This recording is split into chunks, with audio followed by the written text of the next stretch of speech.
আসসালামু আলাইকুম। সবার আগে বাছাই করা 10টি আন্তর্জাতিক খবর জানিয়ে দেব। প্রথমেই থাকছে শিরোনাম। তবে তার আগে অনুরোধ থাকবে ভিডিওটিতে একটি লাইক দিবেন।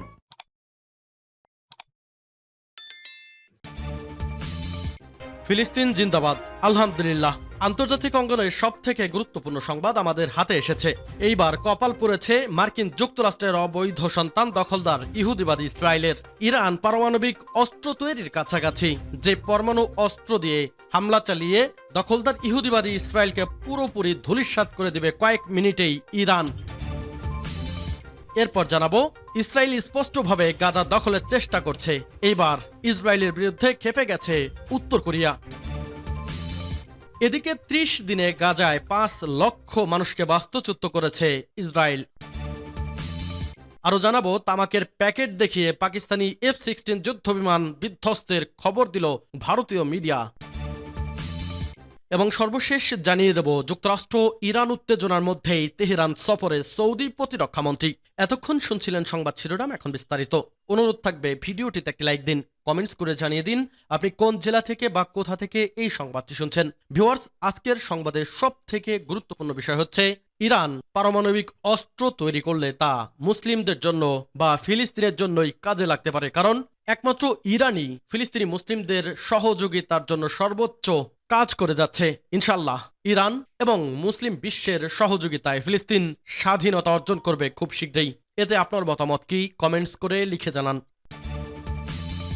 ব্রেকিং নিউজ, ইরান পারমাণবিক অস্ত্র তৈরির কাছাকাছি। ইরান বিপজ্জনকভাবে পারমাণবিক অস্ত্র তৈরির কাছাকাছি পৌঁছে গেছে বলে সতর্ক করেছে আন্তর্জাতিক আণবিক শক্তি সংস্থা। জাতিসংঘের পর্যবেক্ষণ সংস্থার প্রধানের তেহরানে যাওয়ার কয়েক ঘন্টা আগে এমন বিস্ফোরক তথ্য সামনে আনল IAEA। জাতিসংঘের পর্যবেক্ষণ সংস্থার প্রধান তার সফরে ইরানের সরকারি কর্মকর্তাদের সঙ্গে গোপন পারমাণবিক কর্মসূচির সাম্প্রতিক ঘটনাবলী নিয়ে আলোচনা করবেন। IAEA এর প্রধান রাফেল গ্রোসি পারমাণবিক অস্ত্র তৈরিকে একটি জিগস পাজল সমাধান এর সঙ্গে তুলনা করেছেন। তিনি বলেছেন, ইরানের কাছে এখন সবকিছু আছে এবং শেষ পর্যন্ত সেগুলোকে একত্রিত করা সম্ভব হবে। গ্রোসি ফরাসি সংবাদ মাধ্যম লে মন্ডেকে তেহরানের পারমাণবিক অস্ত্র তৈরির উচ্চাকাঙ্ক্ষা সম্পর্কে বলতে গিয়ে বলেন, ইরান পারমাণবিক বোমা তৈরি থেকে খুব বেশি দূরে নয়। IAEA জাতিসংঘের একটি স্বায়ত্তশাসিত সংস্থা। সংস্থাটি বর্তমানে ২০১৫ সালের পারমাণবিক চুক্তির সঙ্গে ইরানের সম্মতি তদারকি করার দায়িত্বে রয়েছে। চুক্তিটি মার্কিন প্রেসিডেন্ট ডোনাল্ড ট্রাম্প প্রথমবার ক্ষমতায় আসার পর ভেঙে যায়। প্রসঙ্গত, ইরানের পারমাণবিক কর্মসূচি নিয়ে তেহরান ও ওয়াশিংটনের মধ্যে পরোক্ষ আলোচনা গত শনিবার ওমানে শুরু হয়। আগামী শনিবার দ্বিতীয় দফায় এই আলোচনা চলবে। দ্বিতীয় দফার আলোচনার আগে মঙ্গলবার ১৫ এপ্রিল এক এক্সপোস্টে উইটকফ বলেছেন, ট্রাম্প প্রশাসনের সঙ্গে একটি চুক্তিতে পৌঁছানোর জন্য ইরানকে তার পারমাণবিক সমৃদ্ধকরণ এবং অস্ত্রায়ন কর্মসূচি বন্ধ করতে হবে। তিনি লেখেন, ইরানের সঙ্গে চুক্তি কেবল তখনই হবে যদি এটি ট্রাম্পের হয়। যে কোনো চূড়ান্ত ব্যবস্থার জন্য মধ্যপ্রাচ্যে শান্তি, স্থিতিশীলতা এবং সমৃদ্ধির জন্য একটি কাঠামো তৈরি করতে হবে। ইসরায়েল স্পষ্টভাবে গাজা দখলের চেষ্টা করছে বলেছে উত্তর কোরিয়া। ইসরায়েল স্পষ্টভাবে ফিলিস্তিনি ভূখণ্ড গাজা দখলের চেষ্টা করেছে বলে অভিযোগ তুলেছে উত্তর কোরিয়া। পাশাপাশি গাজা উপত্যকাটিতে নতুন করে শুরু করা ইসরায়েলি হামলার সমালোচনাও করেছে পিয়ংইয়ং। গত 18 মার্চ যুদ্ধবিরতি ভেঙে ইসরায়েলি সেনাবাহিনী গাজায় পুনরায় হামলা শুরুর পর উত্তর কোরিয়ার রাষ্ট্রীয় পরিচালিত কোরিয়ান সেন্ট্রাল নিউজ এজেন্সি এই মন্তব্য করেছে। গত 2 মার্চ থেকে গাজা ক্রসিং বন্ধ করে দিয়েছে ইসরায়েল, যার ফলে ত্রাণ ও জরুরি সহায়তাবাহী ট্রাক প্রবেশ বন্ধ হয়ে গেছে উপত্যকাটিতে। খাদ্য অভাবে মানবেতর জীবনযাপন করছে ফিলিস্তিনিরা। KCNA ইসরায়েলের এলাকা চুক্তির উচ্চাকাঙ্ক্ষা পোষণের নিন্দা জানিয়ে বলেছে, দেশটি এখন আর ফিলিস্তিনে আধিপত্য বিস্তারের জন্য উদ্দেশ্য গোপন করছে না। যুদ্ধ শেষে গাজা মার্কিন যুক্তরাষ্ট্রের কাছে হস্তান্তর করা হবে বলে প্রেসিডেন্ট ট্রাম্পের মন্তব্যের কথা উল্লেখ করে প্রতিবেদনে ওয়াশিংটনকে অভিযুক্ত করা হয়েছে ইসরায়েলকে গাজা সম্পূর্ণ দখলের নির্দেশ দেওয়ার জন্য। এতে বলা হয়েছে, মার্কিন সমর্থিত ইসরায়েলের বেপরোয়া সামরিক পদক্ষেপ স্পষ্টভাবে প্রমাণ করে যে বিশ্ব শান্তি ও নিরাপত্তা ধ্বংসের জন্য কারা দায়ী। কাতার, যুক্তরাষ্ট্র ও মিশরের মধ্যস্থতায় দীর্ঘ 15 মাসের যুদ্ধের পর গত 19 জানুয়ারি গাজায় কার্যকর হয় যুদ্ধবিরতি। এটি ছিল 3 পর্বের। প্রথম পর্বে ছিল যুদ্ধ বন্ধ ও জিম্মিবন্দি বিনিময় শুরু করা। দ্বিতীয় পর্বে ছিল জিম্মিবন্দি বিনিময়ের কাজ শেষ করা এবং গাজা থেকে ইসরায়েলি সেনাদের সম্পূর্ণ প্রত্যাহার। তৃতীয় পর্বে ছিল যুদ্ধবিধ্বস্ত গাজাকে পুনর্গঠন। 30 দিনে গাজায় 5 লাখ মানুষকে বাস্তুচ্যুত করেছে ইসরায়েল। ফিলিস্তিনের অবরুদ্ধ গাজায় নতুন করে আরও অন্তত 5 লাখ মানুষকে বাস্তুচ্যুত করেছে ইসরায়েল। জাতিসংঘের পক্ষ থেকে এ তথ্য জানানো হয়েছে। এছাড়াও গত 6 সপ্তাহে ফিলিস্তিনি ভূখণ্ডে কোনো মানবিক সহায়তা সামগ্রী ঢুকতে দিচ্ছে না ইসরায়েল।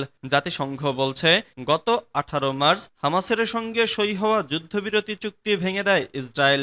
সেই সময় থেকেই এখন পর্যন্ত অন্তত 5 লাখ গাজাবাসী নতুন করে বাস্তুত হয়েছেন। ইসরায়েলের প্রতিরক্ষামন্ত্রী ইসরায়েল কাজ স্পষ্টভাবে জানিয়ে দিয়েছেন, সুস্পষ্ট নীতি নিয়ে এগিয়ে যাচ্ছে তার দেশ।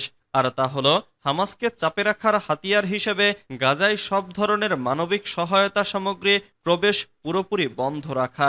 গত 6 সপ্তাহে গাজায় কোনো মানবিক সহায়তা সামগ্রী ঢুকতে দিচ্ছে না ইসরায়েল। এর পাশাপাশি গাজাবাসীর ওপর দমন পীড়ন জোরদার করেছে ইসরায়েল।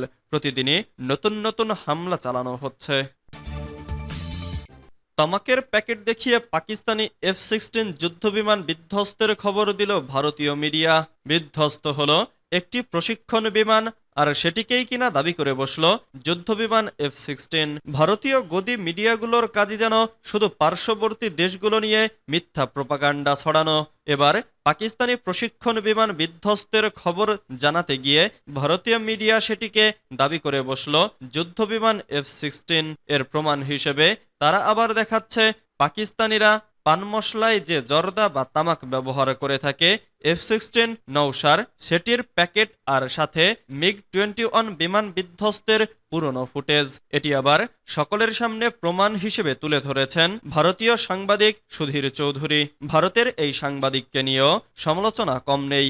পার্শ্ববর্তী দেশগুলোকে নিয়ে প্রোপাগান্ডা ছড়ানোর ওস্তাদ তিনি। শুধু তাই নয়, ভারতে হিন্দু মুসলিম দাঙ্গা বাঁধাতে মিথ্যাচার করতেও জুড়ি মেলা ভার এই ব্যক্তির। যুক্তরাষ্ট্র ইরান উত্তেজনার মধ্যেই তেহরান সফরে সৌদি প্রতিরক্ষামন্ত্রী।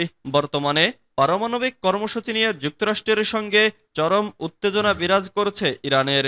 এই উত্তেজনার মধ্যে দেশটিতে সফরে গেছেন সৌদি আরবের প্রতিরক্ষামন্ত্রী প্রিন্স খালিদ বিন সালমান। বৃহস্পতিবার তিনি রাজধানী তেহরানে পৌঁছেছেন। এই সফরে দ্বিপক্ষীয় সম্পর্ক এবং পারস্পরিক স্বার্থ সংশ্লিষ্ট ইস্যুতে বেশ কয়েকটি মিটিং করবেন। নতুন করে এই দুই দেশের মধ্যে কূটনৈতিক সম্পর্ক প্রতিষ্ঠার পর এই সফর অনুষ্ঠিত হচ্ছে। এর আগে সোমবার ইরানের পররাষ্ট্রমন্ত্রী আব্বাস আরাঘচির সঙ্গে টেলিভিশনে কথা বলেছেন সৌদি আরবের পররাষ্ট্রমন্ত্রী প্রিন্স ফয়সাল বিন ফারহান।